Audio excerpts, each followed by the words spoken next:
আসসালামু আলাইকুম। আমার ইনোভেশনে সবাইকে স্বাগত জানাচ্ছি।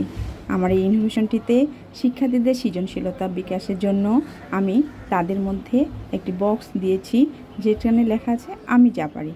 এটা তাদের থাকবে। এখানে শিক্ষার্থীরা তারা যে যেটা পারে সেটা সম্পর্কে চিরকুটে লিখে সেই বক্সে জমা দিবে। সেটা চলবে রবিবার থেকে বুধবার পর্যন্ত। তারপরে বৃহস্পতিবারে আমরা সেই বক্স খুলব। সেখান থেকে শিক্ষার্থীরা যে যেটা লিখেছে, যে কেউ আবৃত্তি করতে পারে, কেউ ছবি আঁকতে পারে, কেউ নৃত্য করতে পারে, কেউ গান গেতে পারে। এভাবে তারা করছে। রৌদ্র লেখে জয় কবিতাটি, বর্গি এলো খাসনা নিতে, মারলো মানুষ কত, পড়ল শহর পড়ল শ্যামল, গ্রামে শত শত, হানাদারের সঙ্গে জড়ে লড়ে মুক্তি সেনা, তাদের কথা দেশের মানুষ কখনো ভুলবে না। আবার দেখি নীল আকাশে পায়রা মেলে পাখা, মা হয়ে যায় দেশের মাটি তার বুকেতেই থাকা।